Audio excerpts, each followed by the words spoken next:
Hi friends, welcome to Jo's Kitchen. நீங்கள் இன்னும் நம்ம ஜோஸ் கிச்சன் சேனலை சப்ஸ்கிரைப் பண்ணலையா? சட்டன்னு சப்ஸ்கிரைப் பண்ணிவிட்டு லைக் பட்டனை தட்டி விட்டுட்டு வாங்க வீடியோக்குள்ளார போகலாம். 60 வயசுக்கு அப்புறமா பால் மட்டும் போதாது, இந்த 4 உணவுகளை சாப்பிட்றது முக்கியம்தான். அது என்னென்ன 4 உணவுகள் அப்படின்னு தெரியணுமா? அப்போ வீடியோவை ஸ்கிப் பண்ணாமல் பாருங்கள் ஃப்ரெண்ட்ஸ். 60 வயசுக்கு அப்புறமா கால்சியம் நிறைந்த ஊட்டச்சத்துக்கள் நிறைந்த உணவுகளை எடுத்துக்கிறது அவசியமான ஒன்று தான். இந்த காலகட்டத்திலேயே மூட்டு வலி மாதிரியான பிரச்சனைகள்லாம் நிறைய அதிகரிக்க ஆரம்பிச்சிடும். 60 வயசுக்கு அப்புறம் சாப்பிட வேண்டிய சில உணவுகள் என்னன்னு பற்றி தான் நம்ம பார்க்க போகிறோம். ஆரோக்கியமான ஊட்டச்சத்து நிறைந்த உணவுகளை எடுத்துக்கிறதன் மூலமாக நம்மளோட உடம்பை ஆரோக்கியமாக நம்ம வச்சுக்கலாம். இன்றைய காலகட்டத்தில் நம்ம எடுத்துக்கிற உணவு முறையின் காரணமாக பல பிரச்சனைகளை சந்திக்க வேண்டிய சூழல் உருவாகிட்டு இருக்கு. அதுலேயும் குறிப்பாக முதுமையில் வரக்கூடிய பிரச்சனைகள் பெரும்பாலும் சின்ன வயசுலேயே சந்திக்கக்கூடிய சூழ்நிலையை கூட உருவாக்கிடுது. அப்படி சின்ன வயசில் சந்திக்கக்கூடிய ஒரு பொதுவான பிரச்சனையும் 60 வயதானவர்கள் சந்திக்கக்கூடிய ஒரு பொதுவான பிரச்சனையும் என்னன்னு பார்த்தோன்னா மூட்டு வலி, எலும்பு பலவீனம். இது மாதிரியான பிரச்சனைகள் ஏற்படுறதுக்கு முக்கிய காரணம் என்னன்னு பார்த்தோன்னா ரொம்ப நேரம் உட்கார்ந்த வாழ்க்கை முறை, போதுமான ஊட்டச்சத்துக்கள் இல்லாதது தான். இதனால் நம்மள பெரும்பாலானோர் 60 வயசுக்கு அப்புறமா எலும்பு ஆரோக்கியத்துக்கு தேவையான கால்சியம் நிறைந்த உணவுகளை சாப்பிட்றது அவசியமான ஒன்றா இருக்குது. 60 வயசானவங்களாம் பால் குடிக்கிறதன் மூலமாக இந்த ஊட்டச்சத்துக்களை நம்ம பெற்றுக்கலாம் அப்படின்னு நினைக்கிறாங்க. உண்மையில இது அவர்களுக்கு போதுமானதாக இருக்குமா அப்படின்னு நீங்கள் ஒரு நாளாவது யோசிச்சிருக்கீங்களா? 60 வயசுக்கு பிறகும் பெற்றோர்கள் கால்சியம் சப்ளிமெண்ட் கொடுக்குறீங்களா? அது மட்டும் போதாது, பால் குடித்த பிறகும் கூட அவங்களுக்கு இன்னும் மூட்டு வலி, முதுகு வலி, சோர்வோடு போராடினாங்கன்னா அவங்களுக்கு எவ்வளவு தான் கால்சியம் கிடைக்குது அப்படிங்கிறது முக்கியம் இல்லை. ஆனால் அவங்களோட உடல் அதை எந்த அளவுக்கு நல்லா உறிஞ்சுது அப்படிங்கிறதும் முக்கியம்தான். 60 வயசாகிறப்ப நல்ல வலிமையான எலும்புகள் உங்களுக்கு கிடைக்கணும் அப்படின்னா கால்சியத்துக்கு அப்புறமாவும் சில ஊட்டச்சத்துக்களோட ஆதரவும் தேவைப்படுது. வயசாகிறப்ப எலும்புகள் நல்லா வலிமையாக இருக்கிறதுக்கு விட்டமின் டி, அதாவது சூரிய ஒளி, காளான், கொழுப்பு நிறைந்த மீன்கள்லாம் கிடைக்குது. மெக்னீஷியம் பாதாம், பூசணி விதைகள், கீரைகளில் கிடைக்குது. விட்டமின் K2 புளித்த உணவுகள், சீஸ் இதிலெல்லாம் கிடைக்குது.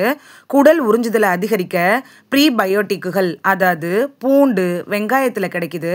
எலும்புகள் வலுவாகிறது அப்படிங்கிறது வெறும் மாத்திரைகளால் மட்டும் கட்டமைக்கப்படுறதில்ல. இது ஒன்றாக, அதாவது எல்லா ஊட்டச்சத்துக்களும் ஒன்றா வேலை செய்கிறதுனால சரியான உணவுகள் சாப்பிட்றதன் மூலமாகவும் தான் இது உருவாகுது. இயற்கையாகவே கால்சியம் உறிஞ்சுதலை அதிகரிக்கக்கூடிய அன்றாட உணவுகள் என்னன்னு பார்த்துட்டு வந்துடலாம். வயசாகிறப்ப எலும்பு அடர்த்தி, எலும்பு ஆரோக்கியத்தை பராமரிக்கிறது அப்படிங்கிறது முக்கியமானது. பொதுவாக பால் பொருட்கள் தான் கால்சியத்தோட முதன்மை மூலம் அப்படின்னு நம்ம நினச்சிட்டு இருக்கோம். கால்சியம் உறிஞ்சுதலுக்கு வேறு சில ஊட்டச்சத்துக்களும் செரிமான காரணிகளையும் பொறுத்ததாக இருக்குது. 60 வயசுக்கு அப்புறம் சாப்பிட வேண்டிய வேறு சில சத்துக்கள் என்னென்னு பார்த்துட்டு வந்துடலாமா? First one vitamin D. இது கால்சியம் உறிஞ்சுதல், எலும்பு கனிமமயமாக்குதலுக்கு இன்றியமையாதது அப்படின்னு சொல்லலாம்.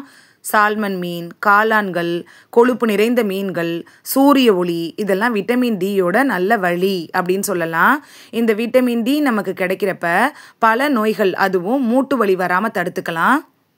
Second one magnesium. மெக்னீஷியம் இருக்குல்ல, அந்த ஊட்டச்சத்துக்கள் விட்டமின் டி வளர்சிதை மாற்றத்தை ஏற்படுத்தக்கூடிய எல்லா நொதிகளுக்கும் ஒரு துணை காரணி அப்படின்னு கூட சொல்லலாம். போதுமான மெக்னீஷியம் இல்லைன்னா உடல் விட்டமின் டியை சரியாக பயன்படுத்த முடியாது.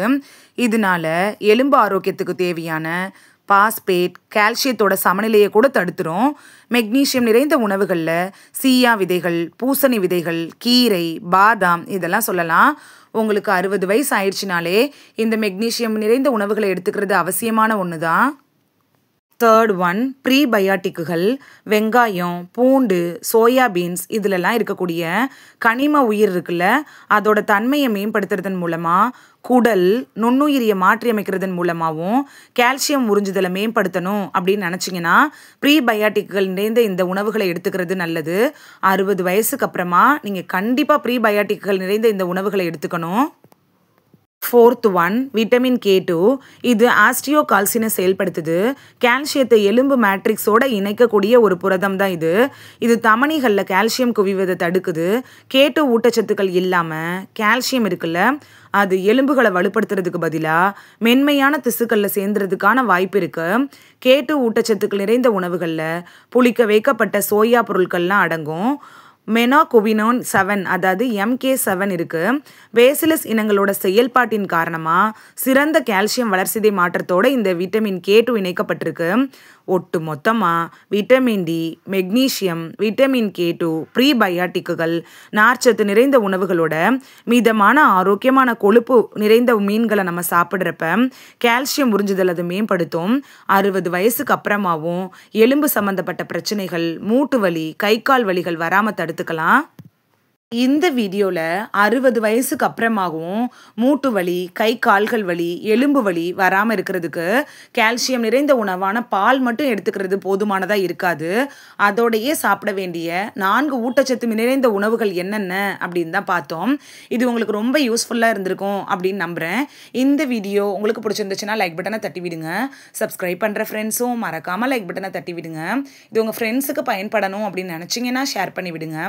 நிறைய பேர் சப்ஸ்கிரைப் பண்ணாமல் பார்க்குறீங்க ஃப்ரெண்ட்ஸ். நீங்களும் சப்ஸ்கிரைப் பண்ணிவிட்டு பார்த்தா நமக்கு பவர் கிடைக்கும். நீங்கள் சப்ஸ்கிரைப் பண்ணிவிட்டு பார்க்குறது இது மாதிரியான வீடியோக்கள் தொடர்ந்து போடுறதுக்கு எங்களை மோட்டிவேட் செய்கிற விதமாக அமையும் ஃப்ரெண்ட்ஸ். சப்ஸ்கிரைப் பண்ணுறதோடு மட்டும் இல்லாமல் பக்கத்தில் இருக்க பெல் ஐக்கானை கிளிக் பண்ணி ஆளுங்கிற ஆப்ஷனை கிளிக் பண்ணி வச்சிட்டிங்கன்னா நாங்கள் வீடியோ போட்ட உடனே நோட்டிஃபிகேஷன் உங்கள் செல்ஃபோனை வந்தடையும். நாளைக்கு வேறொரு ஆரோக்கியமான பதிவில் சந்திக்கலாம். Thank you, by.